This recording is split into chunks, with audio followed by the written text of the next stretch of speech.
¿Cuál es el papel de Polonia actualmente en el conflicto entre Rusia y Ucrania y en qué puede derivar todo esto? Esto es Realpolitik Room. Bienvenidos.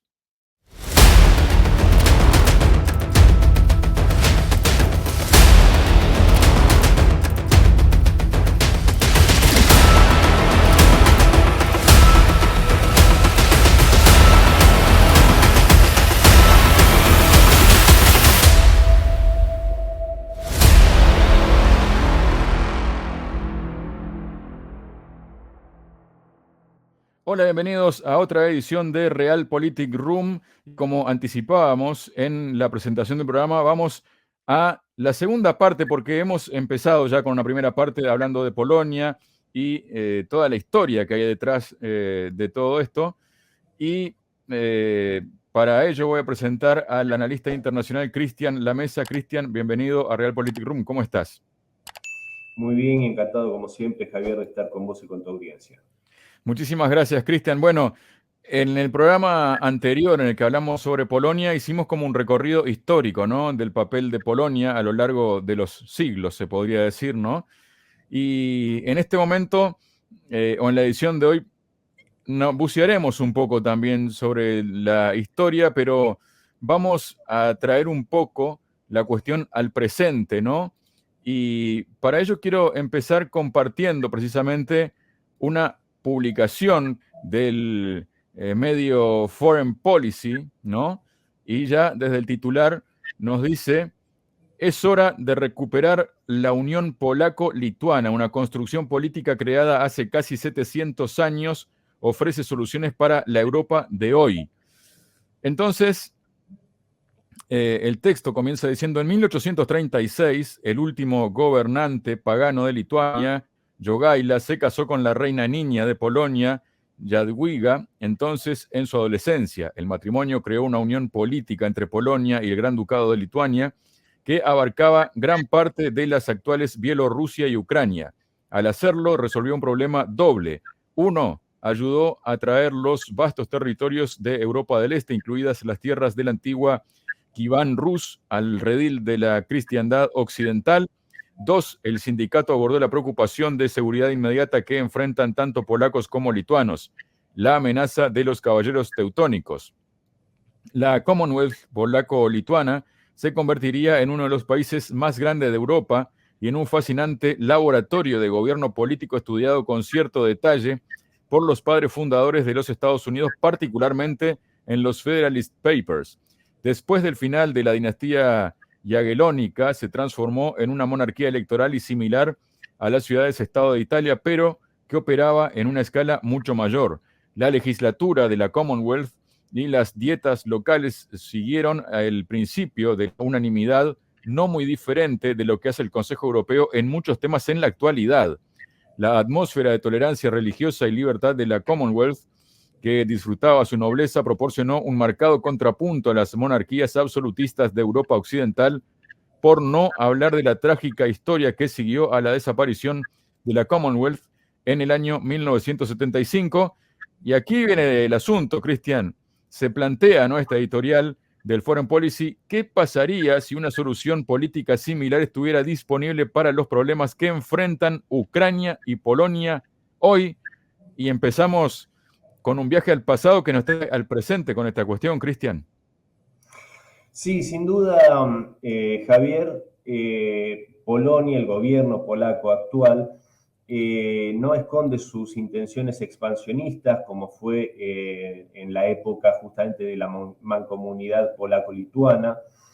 Y este experimento expansionista, esta vocación imperialista, de la cual en el programa anterior ya hablábamos, no hizo más que derramar desgracia entre los pueblos a los cuales fue incorporando, que fue anexando. Cuando digo pueblos me refiero a grupos étnicos, por supuesto, y esto que se pregunta Foreign Policy, la respuesta de lo que sucedería si este experimento nuevamente es realizado, basta con mirar al pasado, lo que sucedió. Ya lo mencionamos cuando fue esta intervención polaca en Rusia, aprovechando el periodo tumultuoso para tratar de dominar y de conquistar el Zarato ruso. Y recordamos que uno de los intentos de polonización que quisieron hacer sobre el pueblo ruso fue incluso la de imponerles la religión católica romana a este pueblo eslavo, al pueblo ruso que es fervientemente cristiano ortodoxo.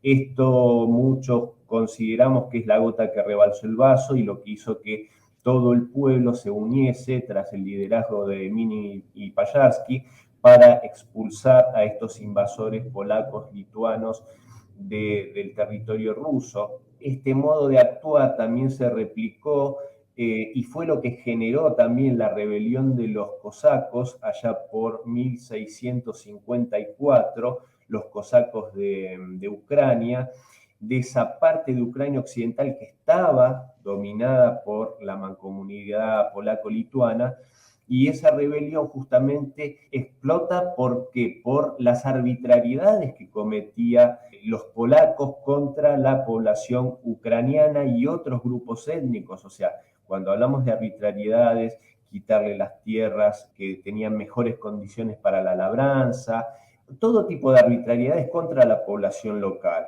Bueno, en ese momento se da este tratado que no recuerdo el nombre en este momento, mediante el cual los cosacos de Ucrania piden la protección del zar ruso, de Alejo I, Ramanov, y otro experimento de este tipo, y mucho más reciente, es lo que sucedió, que también lo veíamos en el programa pasado, cuando Polonia ocupa, invade las partes occidentales de Bielorrusia, de Ucrania, parte de Lituania, después de la creación de la Segunda República Polaca.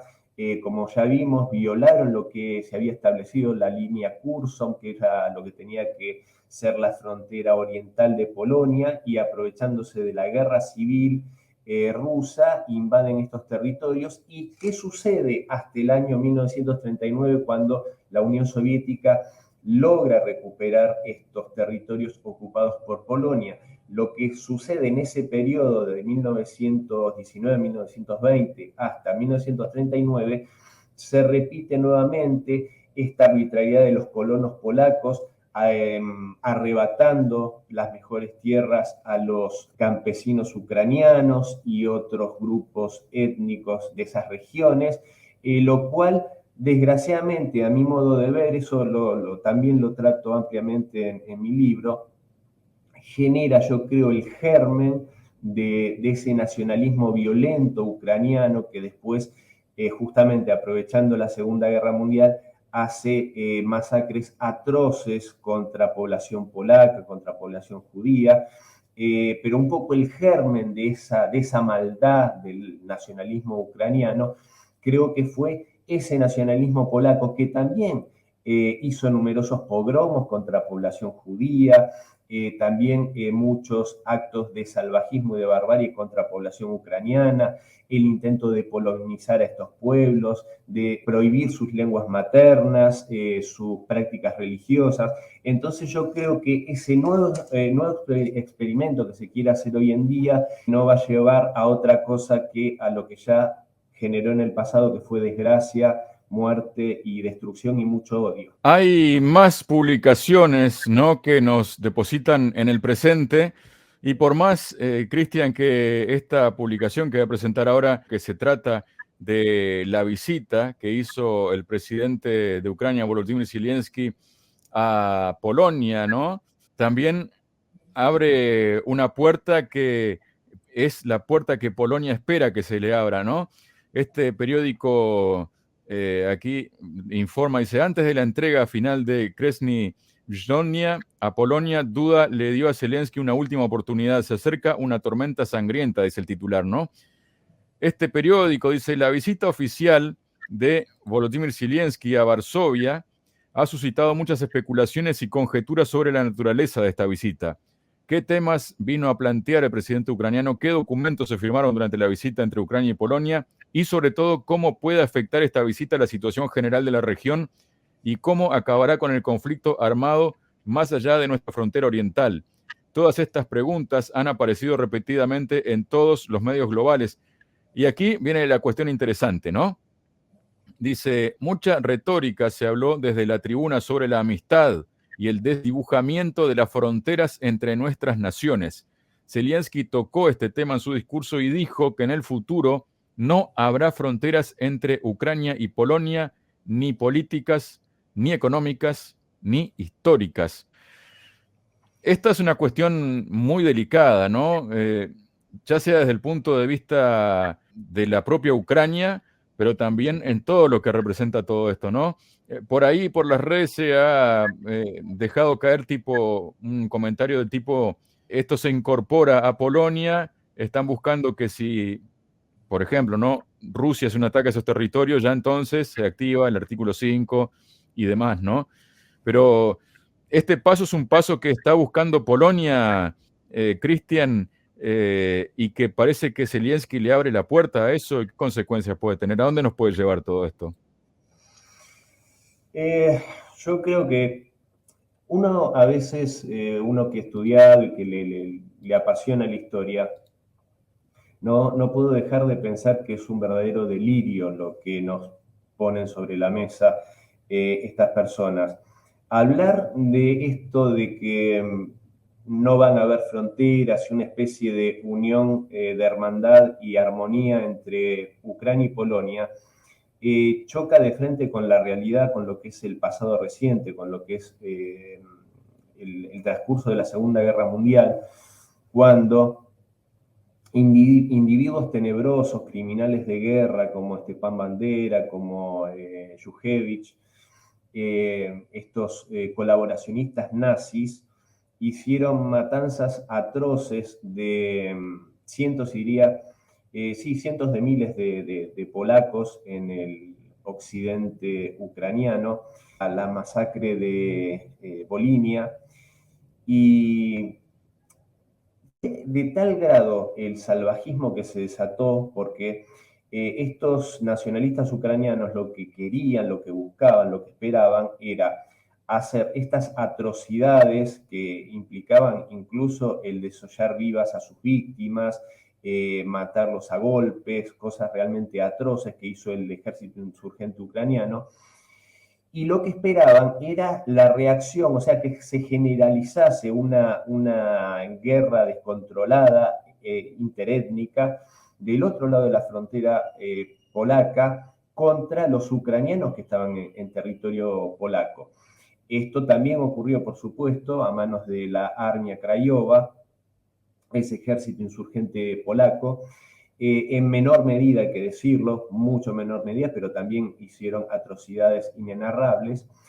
Y fue de tal magnitud que cuando termina la guerra, el gobierno de la República Popular de Polonia y el gobierno del Kremlin se ponen de acuerdo para hacer un traslado de población masivo, o sea, todos los ucranianos étnicos que estaban en Polonia se trasladan a Ucrania y todos los polacos étnicos que estaban en Ucrania se trasladan a Polonia, porque era prácticamente imposible el olvido ante lo que había ocurrido.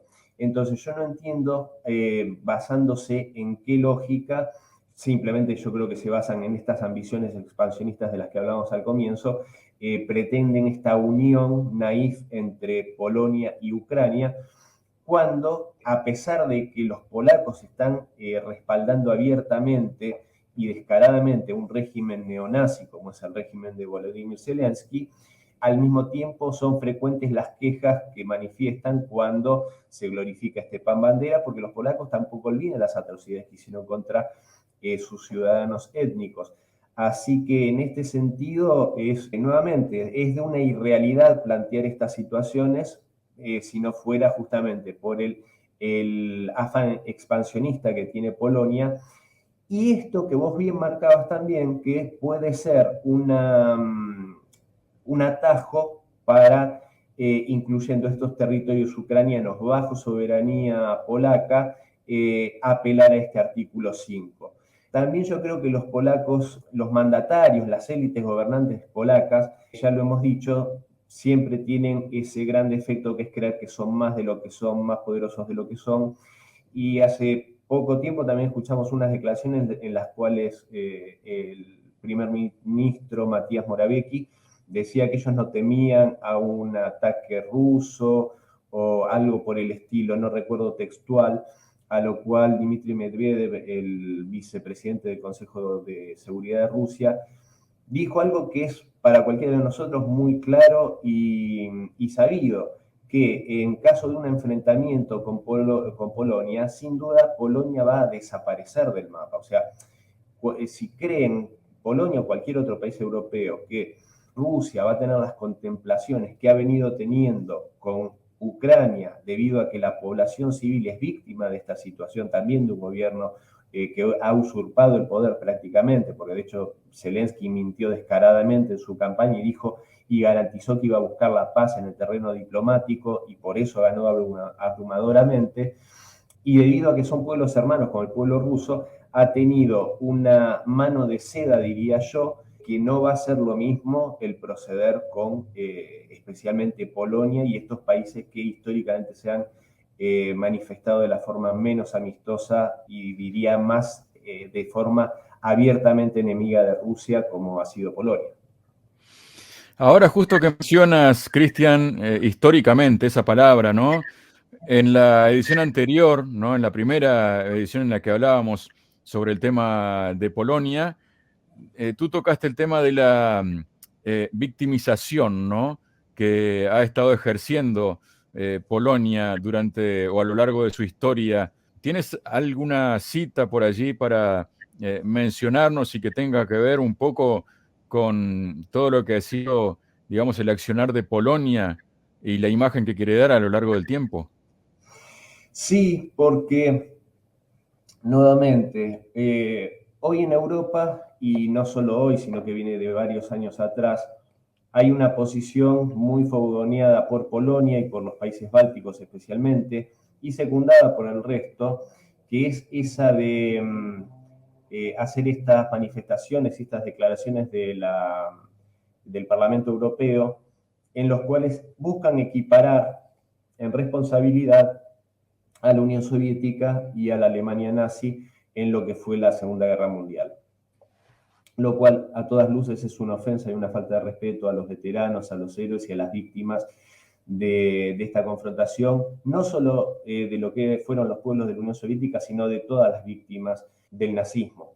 Entonces, uno de los argumentos que se utilizan para tratar de equiparar a estos dos estados es el pacto que también mencionamos, Molotov-Ribbentrop, y dicen que, bueno, en el 39 la Unión Soviética y la Alemania nazi invaden al unísono el país polaco, cosa que ya vimos, yo en la edición pasada leí el telegrama textual que le manda el canciller Molotov al embajador polaco en Moscú el 17 de septiembre de 1939, anunciándole que la Unión Soviética iba a ir en auxilio de las poblaciones justamente de Bielorrusia, Ucrania Occidental, Bielorrusia Occidental y de Lituania para protegerlos de justamente la indefensión en la que se encontraban, ya que el Estado polaco acababa de desaparecer, ya que el mismo día 17 de septiembre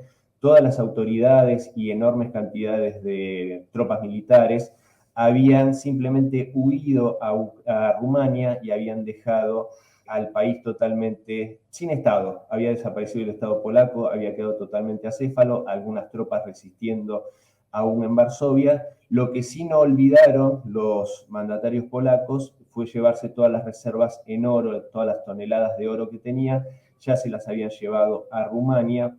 O sea que, de hecho, el abandonar al país a su suerte ya estaba decidido bastante antes del 17 de septiembre y recordemos que el 1 de septiembre se inició la invasión alemana, o sea que evidentemente al carecer del auxilio de aquellos que habían prometido protección a Polonia, que eran Francia y el Reino Unido, bueno, lo más fácil para los polacos fue huir a Rumania. Y en este sentido, sí, tengo unas citas que quiero compartir con vos, Javier, Esto es lo que dijo Edward Smigli, comandante en jefe del ejército polaco, el 17 de septiembre de 1939. El comunicado dice: los soviéticos han entrado. Ordeno un repliegue general hacia Rumania y Hungría por la ruta más corta. No luchéis contra los bolcheviques, a no ser que os asalten o traten de desarmar vuestras unidades. Las tareas defensivas de Varsovia y otras ciudades que debían defenderse de los alemanes quedan sin cambios. Las ciudades amenazadas por los bolcheviques deberían negociar la cuestión de retirar la guarnición hacia Hungría y Rumania. De esto se desprende, Javier, como vos bien seguramente podés ver, que no hay si bien obviamente toda la cúpula gobernante polaca hacía gala de la de esa posición antisoviética y antirrusa de la que hemos hablado, en ese comunicado oficial del comandante en jefe de las Fuerzas Armadas polacas no se manifiesta para nada una orden de resistir una supuesta invasión soviética, sino más bien todo lo contrario. Y sí se mantiene la orden de seguir en confrontación militar con los alemanes en Varsovia y en las ciudades que seguían defendiéndose. Y en este sentido, también quiero compartirte unas declaraciones del que fue primer ministro británico David Lloyd George, un diplomático también muy renombrado, que fue parte de los grupos negociadores en el tratado, en la Conferencia de Paz de París, que llegó al Tratado de Versalles, que le tocó lidiar con el delegado polaco Roman Dmowski, que era este antisemita recalcitrante que nombrábamos, que quería quería restaurar la mancomunidad polaco-lituana. Y sobre el ingreso de la Unión Soviética a Polonia, David Lloyd George dice: los ejércitos rusos habían ocupado territorios que no eran polacos y que fueron conquistados por la fuerza por Polonia después de la Primera Guerra Mundial. Y agregó que sería un acto de locura poner el avance ruso en la misma categoría que el avance alemán. Es muy concreto lo que dice al respecto David Lloyd George. Ahora vamos a agregar también declaraciones de Winston Churchill. Todos recordamos quién fue este célebre político británico y también ex primer ministro. Él dijo sobre este tema también: Rusia persigue una fría política de sus propios intereses. Para proteger a Rusia de la amenaza nazi, era claramente necesario que los ejércitos rusos se pararan, en esta línea de la nueva frontera occidental. O sea, acá Churchill está reconociendo que la Alemania nazi era, de hecho, una amenaza para la Unión Soviética y lo seguía siendo, a pesar del pacto Molotov-Ribbentrop, y que era una jugada estratégica defensiva lo que estaba haciendo la Unión Soviética. Y el último textual que voy a compartirte es de otro político del Reino Unido, Edward Wood, vizconde de Halifax, que era secretario de Estado para Relaciones Exteriores del gobierno del Reino Unido, y dijo: cabe recordar que las acciones del gobierno soviético consistieron en desplazar la frontera esencialmente a la línea recomendada en la conferencia de Versalles por Lord Curzon. Solo cito hechos históricos y creo que son indiscutibles, concluyó el vizconde de Halifax. Y el último hecho concreto es que, de hecho, debido al tratado que tenían de asistencia mutua, Polonia con Francia y con el Reino Unido, debido a este tratado es que se ven obligados estos dos países, el Reino Unido y Francia, a declararle la guerra a Alemania una vez invadida por las tropas nazis. Igualmente esto no fue inmediato, fue un par de días después la declaración de guerra. Pero si el 17 de septiembre el ingreso de la Unión Soviética al territorio polaco hubiese sido una invasión, hubiese sido considerado una invasión del mismo modo que lo había sido la Alemania nazi, esto hubiese requerido ni más ni menos que la declaración de guerra de Londres y de París contra el Kremlin, cosa que no sucedió. Estos son hechos históricos imposibles de discutir y justamente es lo que es bueno, creo yo, traerlo al presente ante esta embestida que hacen estos gobiernos europeos de tratar de equiparar a el país, a la Unión Soviética, al Estado que, ofrendando 27 millones de vidas, libró a la humanidad del nazismo, o por lo menos de esa fuerza, de ese Estado nazi, que ahora desgraciadamente vemos a sus descendientes querer renacer en estas prácticas nefastas. Cristian, seguramente el tema Polonia vinculado a Ucrania dará mucho de qué hablar, ¿no? De aquí a los próximos meses y tal vez incluso los próximos años. Pero bueno, de momento las cosas están así y tal vez tengamos más sorpresas de aquí a poco tiempo, ¿no? De acuerdo a cómo se vaya desarrollando la cuestión. Así que probablemente en un futuro volvamos a tocar este tema, ¿no? Como no, Javier, sí, yo creo que esto es una historia en desarrollo, es una historia que va a definir el futuro, por lo menos yo creo que va a definir por lo menos los próximos 100 o 200 años de lo que es la organización del mundo, y evidentemente es tan trascendente que todavía, bueno, nos tocará ver cómo se define esto, y sin duda van a haber más noticias. Muchas gracias, Cristian, por tu presencia hoy en Realpolitik Room. Gracias a vos, Javier, por la invitación, como siempre. Un abrazo.